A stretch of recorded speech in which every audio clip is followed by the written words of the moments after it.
Tout au nord du Canada, dans un bateau prisonnier des glaces, vit une famille unique au monde. Ça, c'est juste. Eric, le père, France, la mère, leurs 2 petites filles, Léonie et Aurore, et leurs 4 chiens, Elvis, Bella, Marley et Ounwak. Une famille qui s'est inventée une autre vie, hors du vacarme du monde, là-bas, chez les Inuits.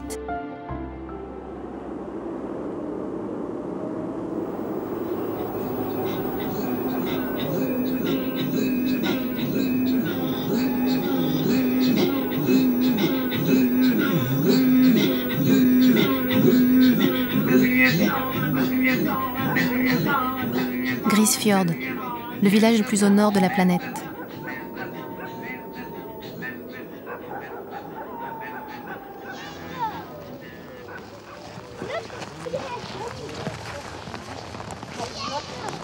Non, ça fait un soir.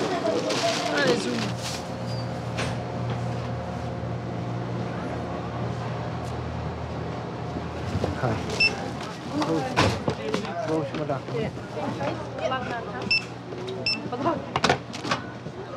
Je cherche des oranges. Non, j'en ai pas vu derrière. Vous n'avez rien vu? Non, non. Au prochain avion.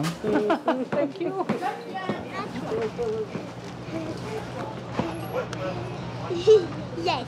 Je crois qu'il y a du courrier pour moi. Ouais. Les filles sont parties faire une pause. Elles seront là dans 5 minutes. Alors France, est-ce que tu as les paroles de la nouvelle chanson que je voudrais apprendre et qui parle du soleil qui dit bonjour aux montagnes en français? When the sun say hello to the mountains. Quand le soleil dit bonjour aux montagnes. Oui, c'est tout ce que je sais. J'aimerais connaître toutes les paroles. Et de qui est-ce? Qui est le chanteur? Lucy Starr, elle est de Montréal. Oh, sorry. Désolée, je la connais pas.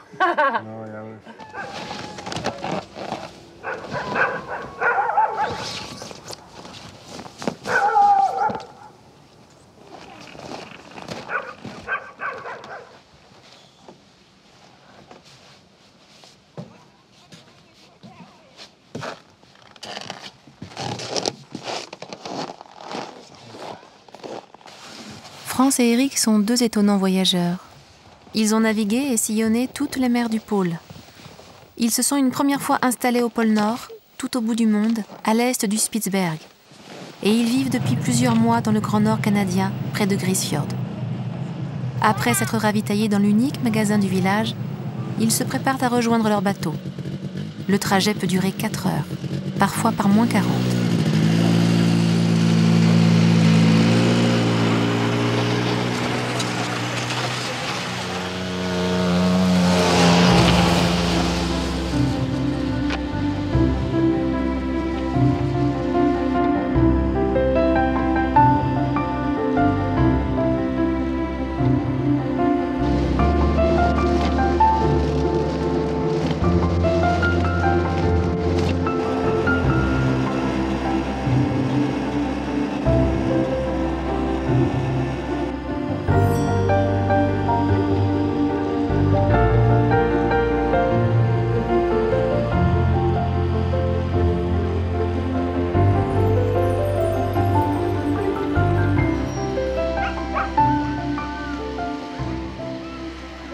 C'est dans le grand fjord du cap sud de l'île d'Ellesmer, à 50 km du village, que France et Eric ont jeté l'ancre de leur bateau vagabond, pris dans les glaces 9 mois par an.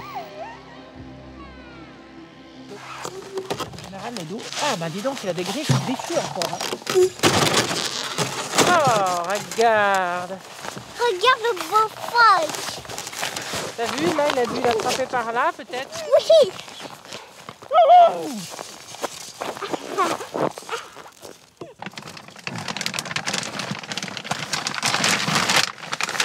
Un jambon. Biscuit au chocolat. Biscuit au chocolat, hein, ça, elle va être contente, Léonie. Oui, c'est ceci. Et si on goûtait ceci ou cela? Donc je range tout ce lait. Alors, Ah, c'est pour moi les... bah, c'est pour nous tous, hein. C'est pour faire les biberons, mais c'est pour faire les yaourts, les fards bretons. Les laits. Tartelette au chocolat?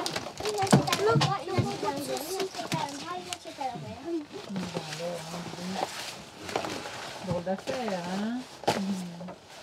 C'est vraiment loin. Ça fait donc je vais l'envers. Hein. Alors, je vais mettre un petit morceau sur Lorraine. Ça sert à quoi? Pour mieux te couper les oreilles. Oui. Trop grand. Ouah, ça fait une belle tranche. Hein. Tu m'en donnes un petit bout? Tu me donnes un petit bout. Merci. Oh là là, c'est un gros bout ça. Mmh. Tout ça quoi. Tu aimes tout ce qu'il y a sur la table. Oh, c'est bien. Il y avait 3 corbeaux qui voltigeaient autour d'un canard. Et papa, c'est lui qui l'a attrapé, pas les corbeaux. Tant pis pour eux. Pour l'instant, on a une table.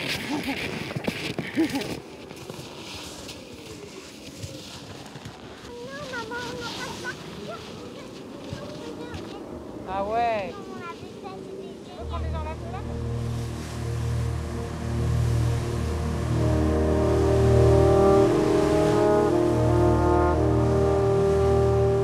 Un an auparavant, France, Éric et leurs 2 petites filles ont quitté Brest et ils ont navigué pendant 3 longs mois.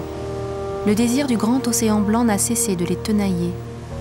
Ils se sont dirigés vers le nord, toujours plus haut vers le nord.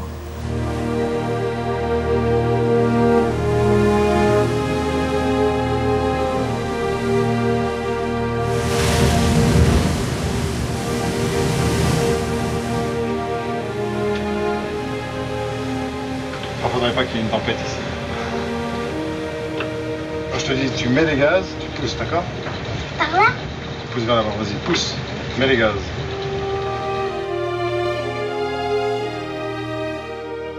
Durant leur long voyage vers le pôle, ils ont fait des escales pour poursuivre leur mission d'étude de la banquise. C'est important pour le scientifique qu'est Éric. Un scientifique qui ne veut pas sacrifier sa passion pour l'extrême à son travail d'ingénieur en génie océanique. Un homme qui n'a jamais pu imaginer travailler toute sa vie dans un bureau et exercer son métier ailleurs que sur le terrain. Non, it was 7? Yes. 7. Oh, oh, oh. 7 mètres. Oh, dis donc, il y a dans les gros, c'est bloqué. Yeah. Ah, ok.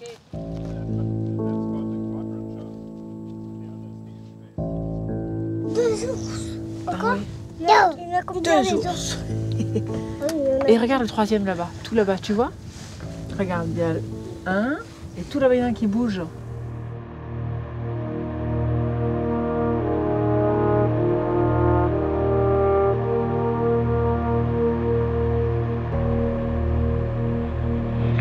Le propre de la navigation dans les glaces, c'est quand même qu'il y a très peu de houle. Même s'il y a beaucoup de glaces qui peuvent sembler hostiles, qui peuvent être impressionnantes, finalement,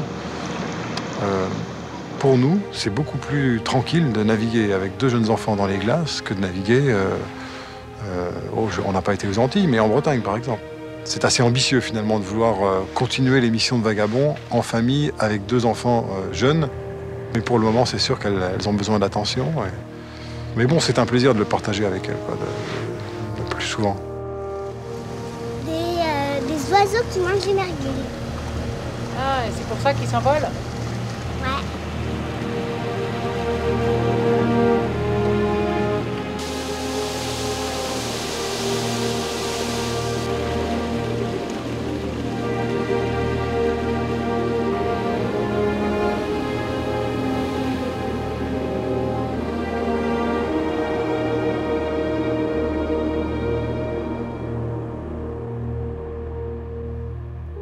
Le Nunavut est le plus grand territoire du Canada. Il couvre 2 millions de kilomètres carrés, 3000 kilomètres de banquise. Le Nunavut, pourtant plus grand que le Mexique, n'abrite que 32 000 habitants, dont une grande majorité d'Inuits. Le vagabond aura parcouru près de 6000 kilomètres pour arriver jusqu'à Grisfjord.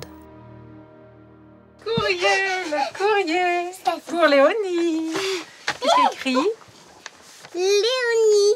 Et ça fait vagabond. Et ça, c'est Arctique. Léonie Brossier, vagabond. arctique. Viens, on fait demi-tour. Oh, tout de suite. On y va. Non, papa.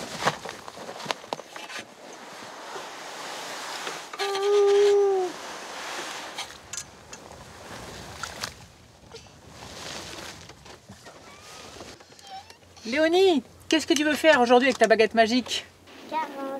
Ah bon?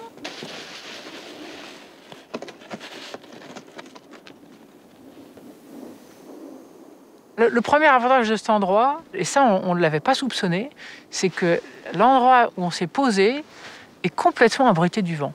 On est sous une jolie pyramide et le vent est peut-être majoritairement du nord, enfin secteur nord, et nous on est bien abrité par cette barre de montagne. Le fjord idéal pour nous, enfin le lieu d'hivernage idéal pour nous, c'était un bon mouillage. Un mouillage qui tient, un mouillage bien abrité, surtout pendant la période de l'embâcle. Avec l'automne, il peut y avoir les tempêtes d'automne, les tempêtes d'équinoxe qui peuvent être très sérieuses. Donc c'est la première chose. Ensuite, un site intéressant pour le travail scientifique. Et ensuite, une proximité qu'on cherchait à réduire du village. Et on avait envie de les connaître mieux, les Inuits. Alors, on a cherché à habiter, à vivre pas loin d'une communauté. Alors après, ça pouvait être le Groenland, ça pouvait être ici. Il se trouve qu'il y avait des scientifiques qui nous ont amenés ici et des programmes scientifiques potentiels ici. Donc c'est ça qui a guidé notre choix.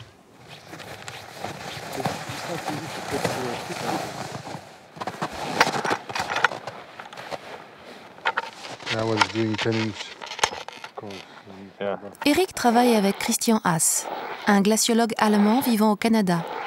Il étudie le rôle de la glace dans le système climatique et il tente d'explorer les causes de la disparition de la banquise dans l'Arctique. Alors, le programme scientifique qu'on nous a confié pour l'hiver comporte deux parties. Il y a une partie de glaciologie, étude de la glace de mer, et une partie océanographie. Donc la partie glaciologie, c'est le suivi de la croissance et de la décroissance de la banquise au fil d'un hiver, entre le moment où la glace se forme jusqu'au moment où la glace fond et se disloque et puis part à la dérive. Tout ça permet d'essayer de mieux comprendre les échanges qu'il y a entre l'océan, le fjord, les apports d'eau douce des glaciers, les apports d'eau moins froide qui viennent de l'océan, l'influence du vent, quand on sait qu'il y a du vent au large qui va entraîner un renouvellement d'eau en surface. Et ça reste relativement inédit d'avoir une série de mesures dans la durée d'un hivernage entre septembre, quand la glace commence à se former, fin septembre, début octobre, jusqu'à la débâcle en juillet.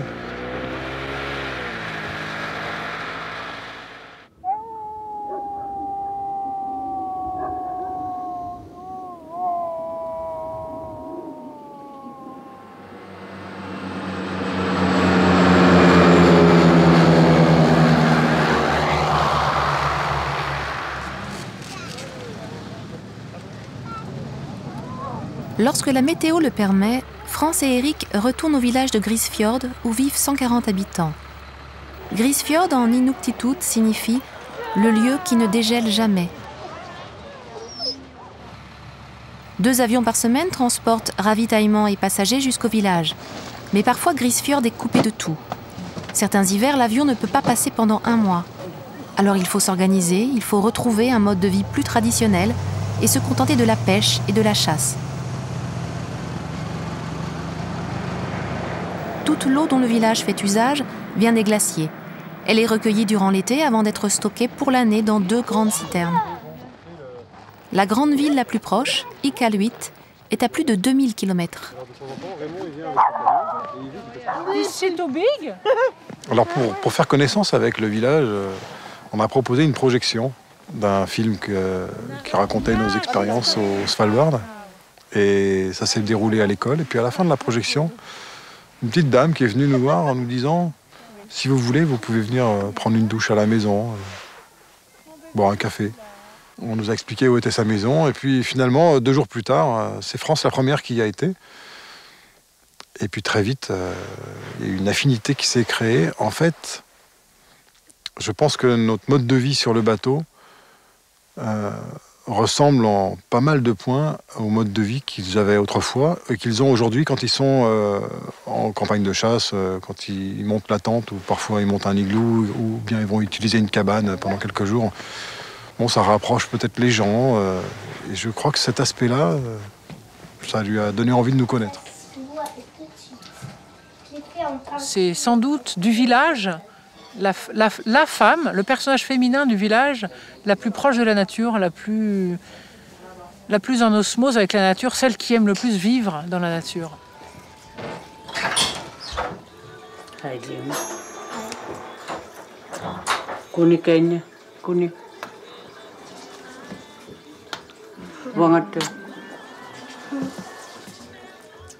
Ben là, ça sent bon l'oursin.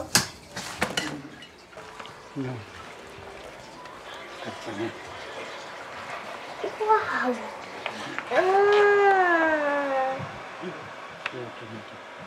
Was it on the ice or inland? C'est comme ice. Ice. Between big ice or flat? Just ice. Yeah. And was it... She saw the polar bear and maybe it was fast to kill it? As she chased it. She followed?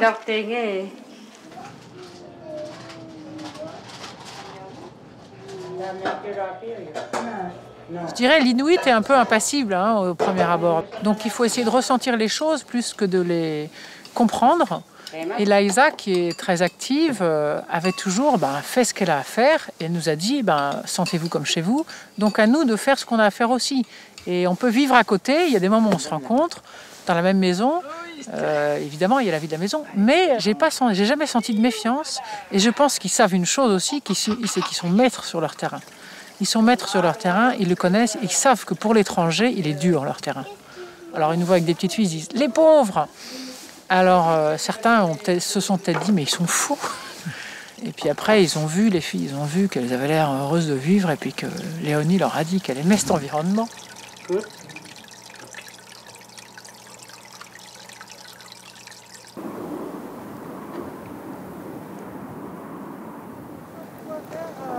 C'était là. Ouais, c'était là. C'était là qu'on nous a débarqués. C'était là qu'on a installé nos tentes.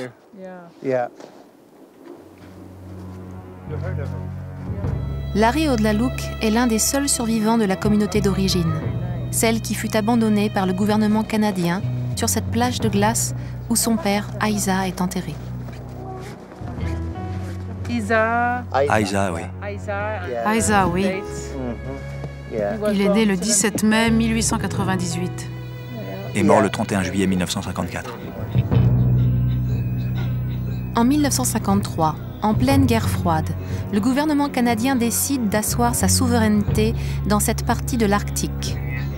Quelques familles inuites sont alors envoyées par le gouvernement canadien pour peupler cette région. Certaines d'entre elles, comme celle de Larry, sont originaires d'Inukjuak, un village à 2000 km au sud de Grisfjord. On leur a promis de grands territoires de chasse, de belles maisons, et aussi la possibilité de revenir au bout d'une année, s'ils le souhaitaient. Ces familles n'ont aucune expérience de la longue nuit d'hiver et du froid glacial qui règne dans ces régions. Le voyage qui dure 1 mois est éprouvant, et il préfigure déjà le drame que vont vivre ces familles abandonnées sur cette plage de glace. C'était le 28 août 1953 que nous avons débarqué pour la première fois sur l'île d'Ellesmere.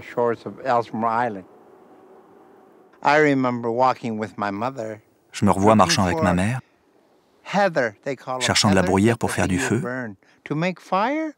Il n'y avait pas d'arbres, pas de bois, pas de morceaux de bois sur la plage comme à Inukjuak.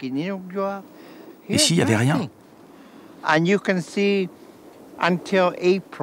Et jusqu'au mois de mars, avril, il n'y avait pas assez de neige pour faire un igloo. Nous vivions dans des tentes, allongés sur des peaux de bœufs musqués, de caribous, sur tout ce qu'on pouvait trouver. Nous étions 6, 7 personnes dans de petites tentes. Ma mère pleurait. Moi aussi, je pleurais. J'avais peur. J'étais un enfant. Voilà pourquoi pendant longtemps j'ai été en colère. Pourquoi nous? Tout ça n'aurait jamais dû arriver. En 1953, c'était après la Deuxième Guerre mondiale. La vie était agréable au Canada. Les gens ne manquaient de rien et notre propre gouvernement nous laisse autant souffrir. C'est pas juste. Qu'est-ce que je pouvais faire? Est-ce que j'aurais dû pleurer et être en colère toute ma vie? Je pouvais pas, je suis un être humain. 40 ans plus tard, en 1993, la Commission royale canadienne sur les peuples aborigènes estime que cette affaire a été l'une des pires violations des droits de l'homme de l'histoire du Canada. Le gouvernement canadien verse alors 10 millions de dollars aux survivants.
Truc à grignoter pour après le repas. Papa, Là pour la papa, pâte c'est pas très rigolo, je sais pas trop comment faire à deux. papa, Quoi? on pourrait peut-être prendre quelques petits bonbons pour mettre dans le gâteau. Dans le gâteau? Non mais là on va faire une tarte comme ça là, tu vois. On va faire une quiche et une tarte. Au bleuet, aux myrtilles.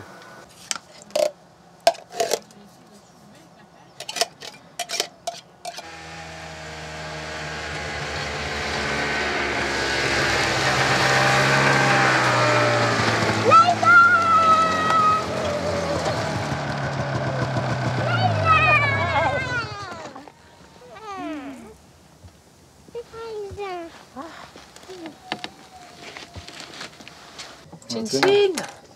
Chin chin. What do you say? Here, Cheers. yeah. Inuk dito kasuta. Casota. Kasuta. Ah, casciutta. Papa, Chin chin, ma fille. Casota. Kasuta. On a oublié des choses. Casota. Tu veux qu'on apporte des paquets? Cadeau? Oh oui.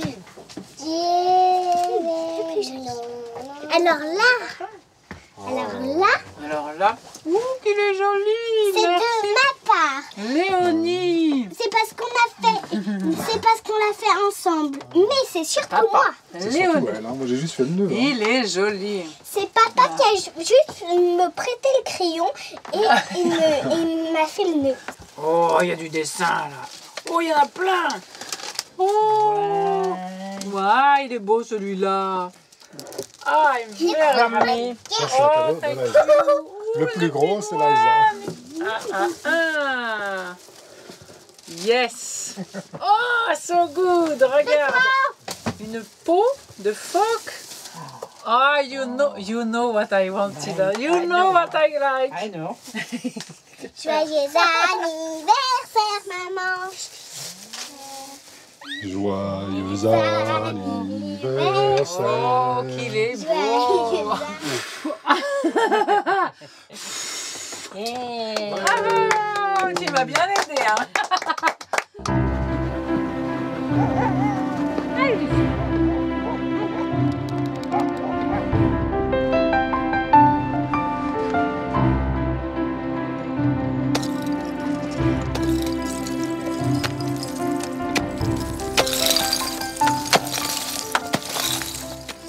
Moi j'ai pas un objectif précis à transmettre aujourd'hui.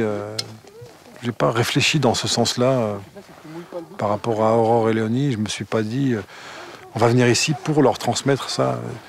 J'ai simplement envie de de vivre une vie qui me semble riche, intéressante, utile, chaleureuse, familiale, Alors, moi, j'ai gardé le fromage parce qu'on prend le temps de faire les choses, qu'on est ensemble. Laisser des traces de tout ça et qu'un jour, elles seront grandes et elles auront leurs envies.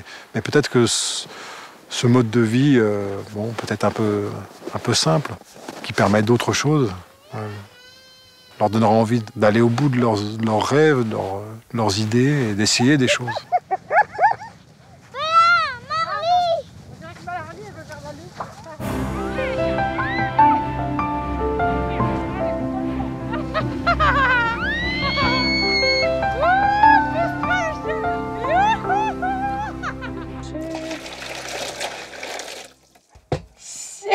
Les mains vont mouiller. Hein.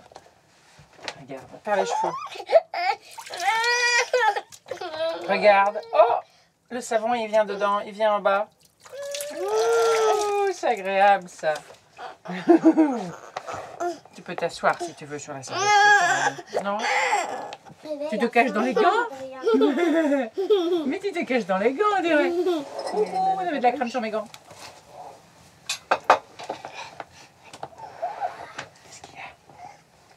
Tu veux rester comme ça?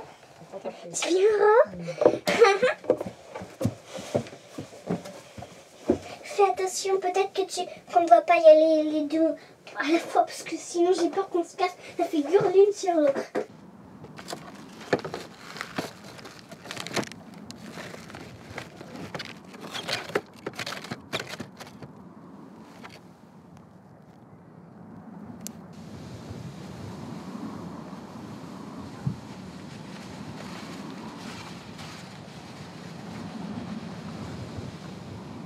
Tiens la page, parce que Aurore, je sens que là, elle n'a pas chaud dans le dos. Tu peux te mettre dedans? Elle est où l'ouverture? Elle est de quel côté là? Voilà.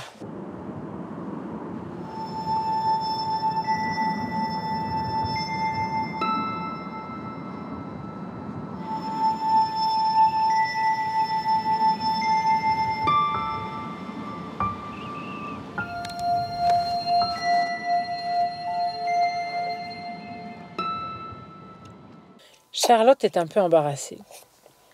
Elle tient le bâton de sucette dans sa main, d'un air un peu stupide. Et voici que le grand bâton se met à grandir, grandir, qu'il se transforme en une fleur avec des tas de pétales bleus.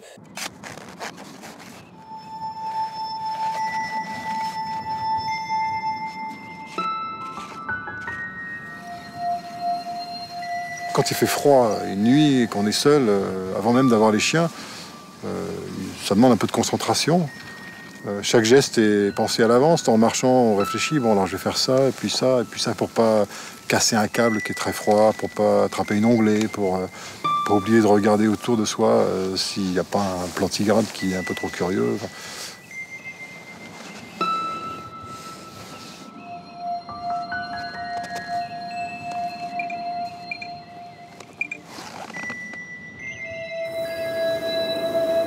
je sais pas trop si j'avais eu un petit coup de froid ou un peu de fièvre. Mais... Enfin, j'avais pas froid ce jour-là. D'ailleurs, il neigeait, mais j'en pouvais plus. Je me suis allongé, je me suis endormi. Et quand je me suis réveillé, je me demandais vraiment où j'étais. J'étais allongé, les bras en croix. J'étais bien, j'avais pas froid, mais il me neigeait dessus. Et j'ai mis un petit moment à comprendre où j'étais. Peut-être que j'ai dormi 5 minutes seulement ou 10 minutes. Mais... Bon, voilà, il y a des petites histoires qui se forment. Chaque sortie est différente.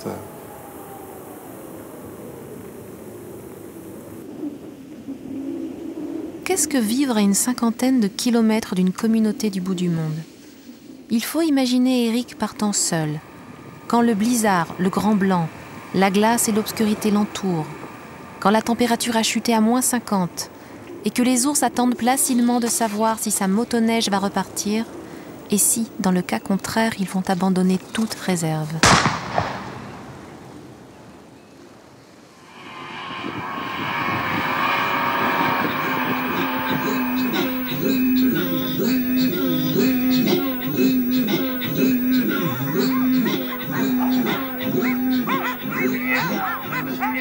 Là-bas, à Grisfjord, on vit en grande partie de la chasse aux phoques et de la chasse à l'ours. La communauté a le droit de chasser 25 ours par an. Un bon chasseur peut gagner 8 000 € avec la fourrure d'un grand ours, mais savoir chasser lui permet parfois tout simplement de sauver sa propre peau. Perdre ses notions élémentaires et traditionnelles, c'est jouer sa vie au milieu d'une nature hostile et redoutable.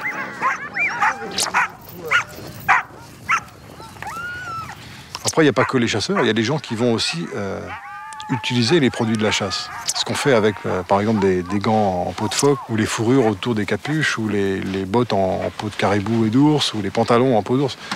Mais il suffit de les enfiler pour comprendre qu'on a l'air malin avec nos vêtements techniques dérivés du carbone, dérivés du pétrole. Enfin, c'est déjà beaucoup plus logique d'utiliser le produit de la chasse ici, à partir du moment où ils ont besoin de viande et des fourrures.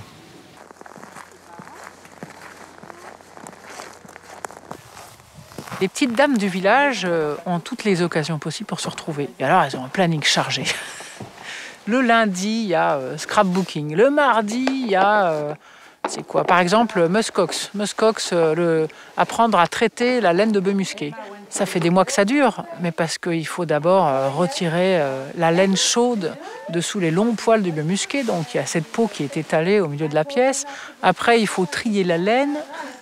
Après, il faut la carder, etc., etc. Et le processus est lent, et d'autant que, ça c'est aussi c'est plusieurs jours, mais le samedi après-midi. Et les samedis, eh bien, si ces dames ont décidé qu'il faisait beau, qu'il valait mieux aller pique-niquer, tout le monde va pique-niquer. Voilà, il y en a un gros morceau. C'est beau, hein, cette peau. C'est ça que je te dis. T'as vu, Léonie, elle a bien compris où était la fourrure.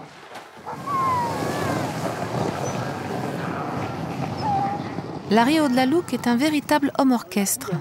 Animateur radio le matin, fonctionnaire à la mairie l'après-midi, il est aussi assistant du pasteur, musicien et chasseur.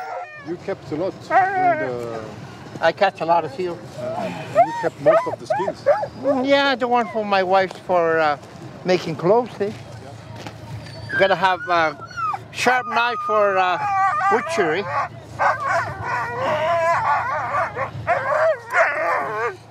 When you have a good knife, oh, everything cuts so easily.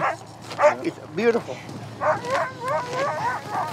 This is what happens when the fur market from Bridget Bardot days, a movie star. We just throw the skins we don't need, which is, you know, very unfortunate.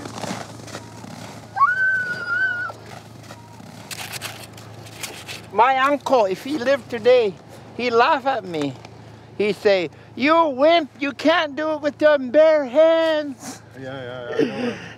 If he had lived. My late uncle was a big hunter. He used to chase polar bears on foot with just a gun. And he loved it. On foot? On foot. It was the sports hunting polar bear was, it was rated the toughest hunt in the world. In terms of weather and trying to find your animal. Okay? Yeah.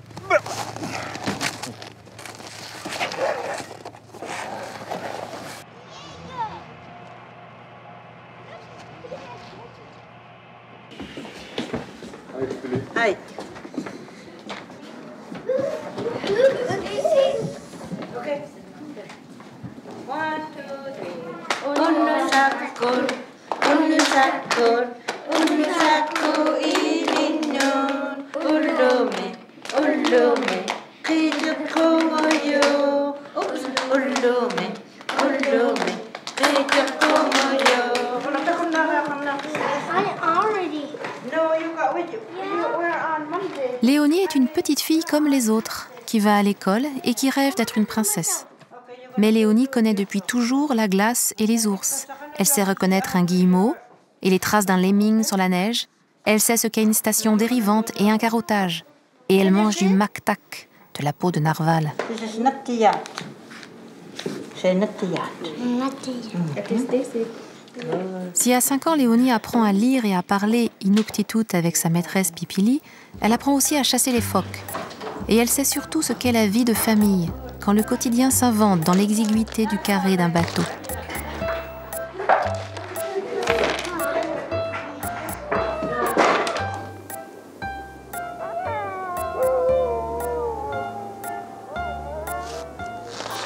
suis pas la seule. Il y en a d'autres qui font des coutures dans mon village. Ma voisine, mais là, elle est partie en voyage.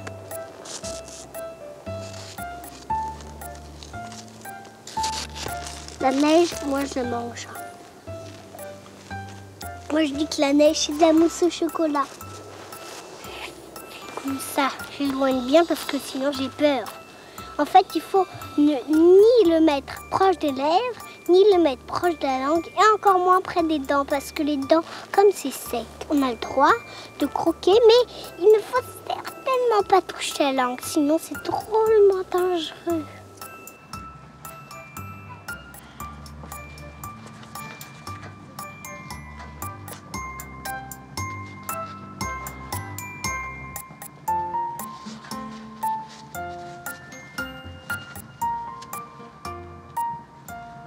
Tu sais, nous, on est en danger pour tous les animaux, même pour les ours. Parce que les ours, même s'ils sont très forts, il faut leur envoyer une balle, c'est tout. Mais même si l'ours l'a pas eu et qu'il meurt pas, il a quand même peur de la balle. Il veut pas se faire tuer, donc c'est ça qui lui donne le plus peur.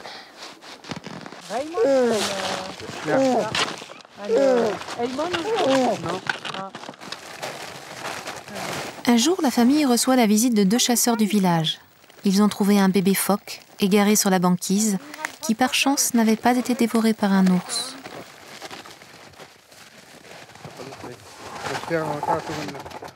Regarde, tu veux le prendre dans les bras? Ah, regarde! Ah. Le blanchon! Viens dans mes bras, on va voir le bébé phoque. Ouais.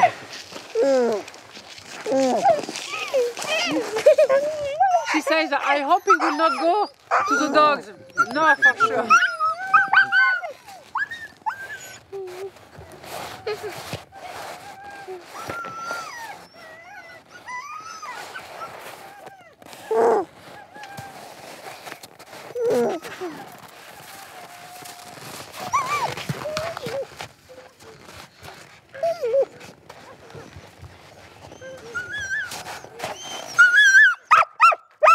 Il n'a pas du tout de chance, il a perdu sa maman.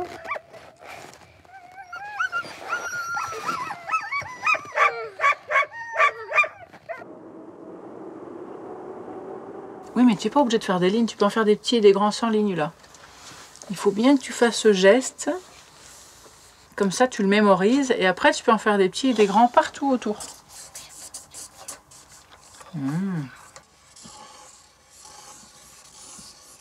Ouais, il est parfait celui-là.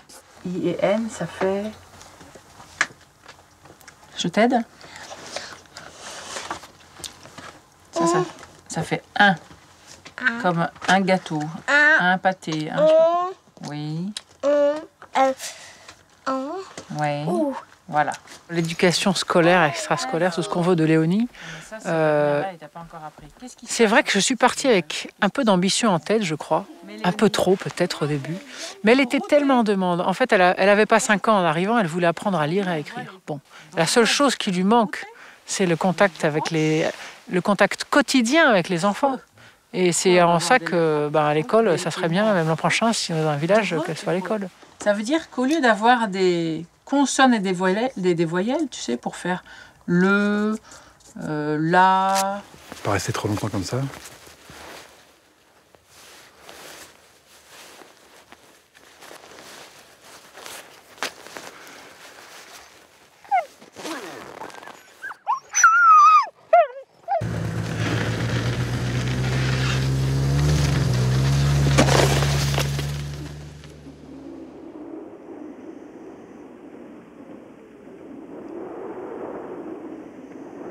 Ce qui est assez étonnant ici, c'est qu'on a l'impression qu'on est dans un décor complètement figé, inerte, statique. Et puis en fait, ça bouge. Comme il neige pas très souvent ici, et qu'en plus il n'y a pas beaucoup de vent, la neige raconte les histoires entre les grosses chutes de neige. Toutes les histoires se côtoient, s'accumulent, mais reste là. Et donc, on va voir une nouvelle trace. On sait que, tiens, un tel est passé, tiens, un autre est passé là, et puis on voit la trace de notre passage. Vraiment, la neige raconte les histoires. Et alors après, s'il y a une grosse tempête, bon, tout ça c'est effacé, on remet à zéro et on repart avec des nouvelles histoires.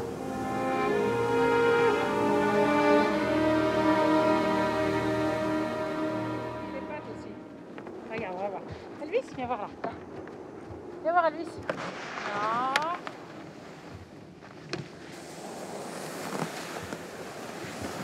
Regarde, reste là. Viens Elvis. Là, il va comprendre, il va venir.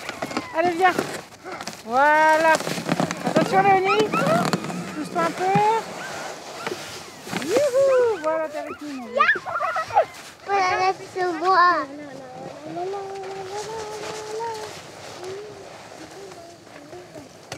Là, moi, je ronge un peu mon frein parce que je suis une mère de famille et je reste mère de famille avant tout. Alors, on l'a voulu, on l'a eu. Voilà, on a 2 enfants, on est très contents.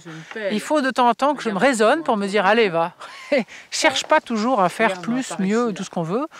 Avant tout, il faut être mère de famille. Et l'aspect le plus difficile pour moi, c'est que en fait, par sécurité, on ne peut pas laisser les 2 filles dans le bateau, même si c'est là où elles sont bien souvent. On ne peut pas les laisser toutes seules, il y a des dangers dans le bateau, il y a ce poil, elles peuvent se blesser, voilà. Et donc cette super attention de mère au foyer bateau, là, de temps en temps, ça me pèse. Voilà, je le dis, ça me pèse. Donc je pique mes crises de temps en temps. Je pense que toute mère de famille le fait, que ce soit en France ou sur une banquise. Mais ici, eh ben, de temps en temps, ça me tombe sur la tête bien plus gros que ça me le fait en France. Voilà.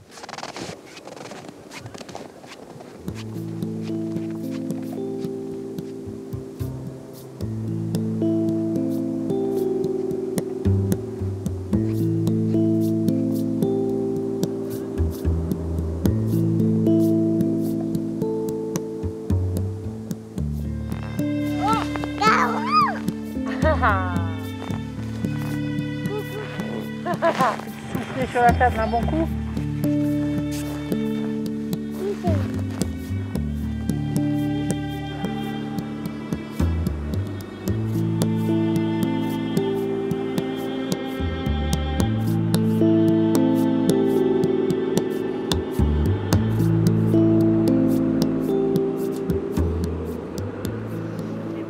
Faut pas que ça s'en mêle, quoi. Liza nous a amené un filet à phoque et là c'est devenu mon activité de la nuit. Il a fallu d'abord comprendre comment ça fonctionnait, comment mettre ce filet à l'eau au travers de toute cette glace. Ben, je partais pendant 2 heures, casser la glace, casser mes trous, avec l'espoir de voir un phoque sortir de là. Alors je suis très déçue parce que j'en ai pas eu.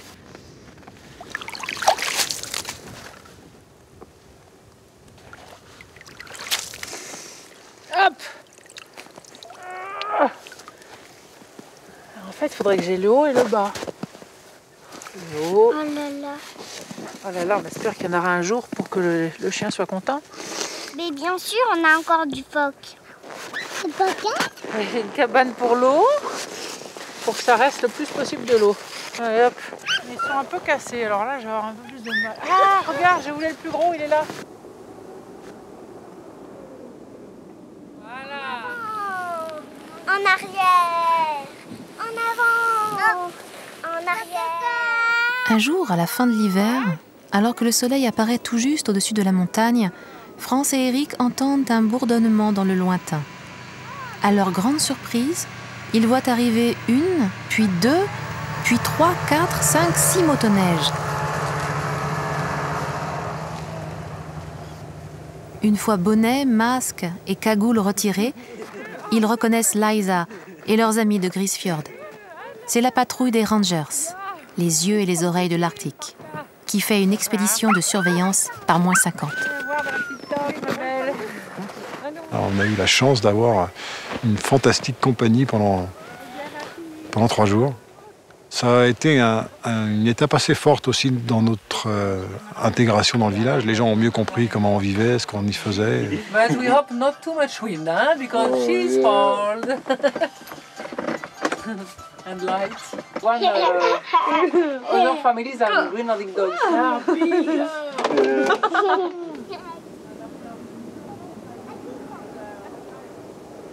the best thing to go after a seal.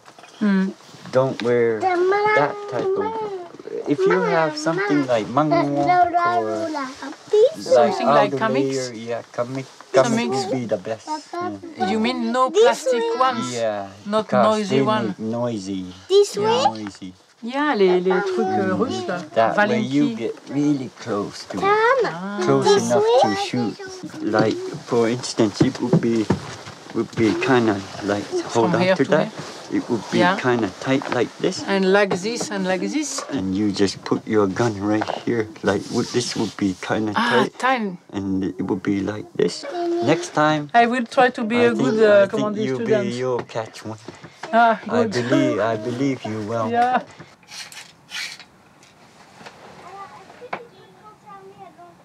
Je me disais, super, si on chasse du phoque, c'est impeccable pour les chiens. Et moi, avec les peaux, je peux faire des moufles, des kamiks, enfin voilà, expérimenter toutes ces choses-là. Et passer un hiver plus confortable. En fait, un peu s'imprégner un peu plus de la culture inuite, quoi. 85, tu vois, ça fait ça. Pour me cacher moi, ça va, c'est comme largeur. Parce que pour approcher, plus c'est haut, plus... Moi, je suis courbée, quoi.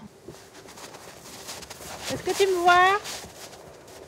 Je vois tes pieds, mais avant, quand il était posé et qu'il baissait pareil, on ne voyait rien du tout. Toi aussi, tu veux te cacher avec moi? Est-ce que tu nous vois? Pas du tout. En tout cas, moi, ce que je vois, c'est le gant d'Aurore et les pieds d'Aurore et les Ah, têtes c'est de que là! Ah, c'est bien, tu me vois pas encore là, super!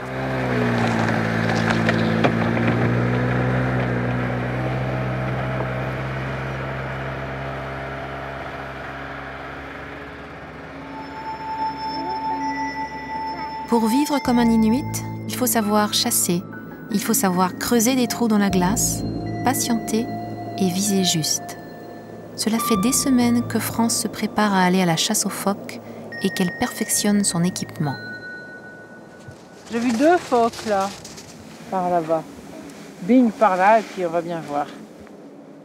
Une fois, en rentrant du village, une occasion imprévue se présente.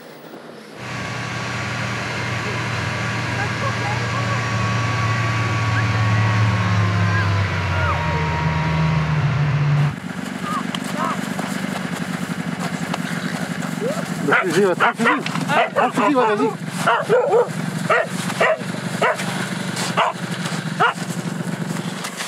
Bout portant, tu tires vers le bas. Fais gaffe au chien. Allez, viens.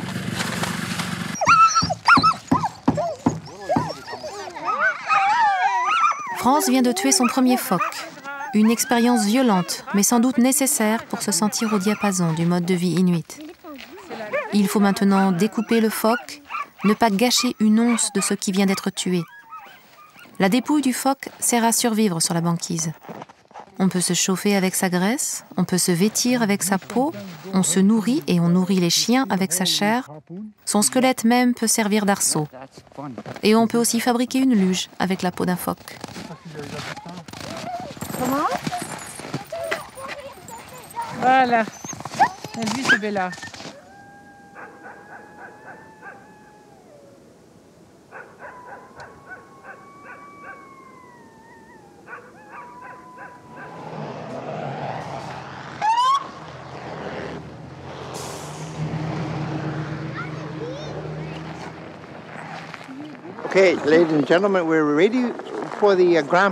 Bon, mesdames, messieurs, prêts pour le Grand Prix du Grisfjord.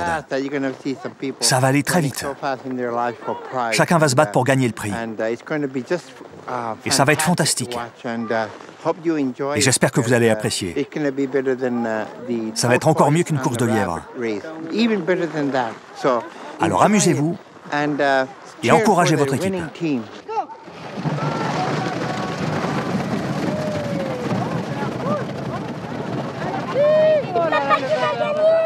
Allez papa! Allez papa! Allez Vanassi! Allez papa!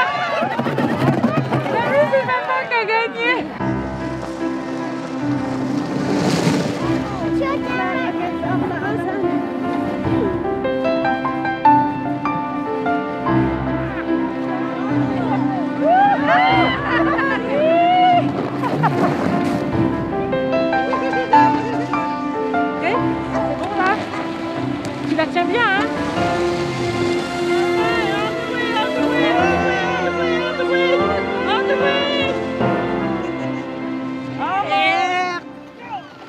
La fête au village, comme presque n'importe quelle fête de village. Des concours, des glissades et des sculptures d'Inukshuk. Ce mot signifie en Inuktitut qui a la capacité d'agir comme un être humain. L'Inukshuk est devenu le symbole des Inuits.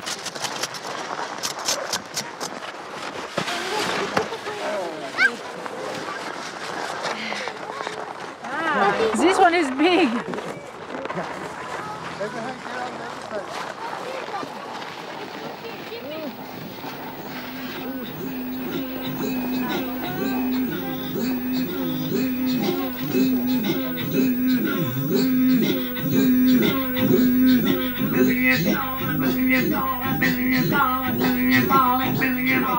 Après une première année harmonieuse à Grisfjord, France et Eric ont décidé de rester avec leurs 2 petites filles dans cette communauté des confins. Ils vont abandonner leur vie nomade pour un temps. Ils vont mettre le bateau au sec tout en continuant leur mission scientifique et en scolarisant leurs filles. Ensemble, ils nous font réfléchir au monde dans lequel nous vivons. Et leur choix, grâce à leur légèreté, leur persévérance et leur enthousiasme, sans jamais rien de spectaculaire, devient une magnifique façon de repenser nos vies.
Encore une.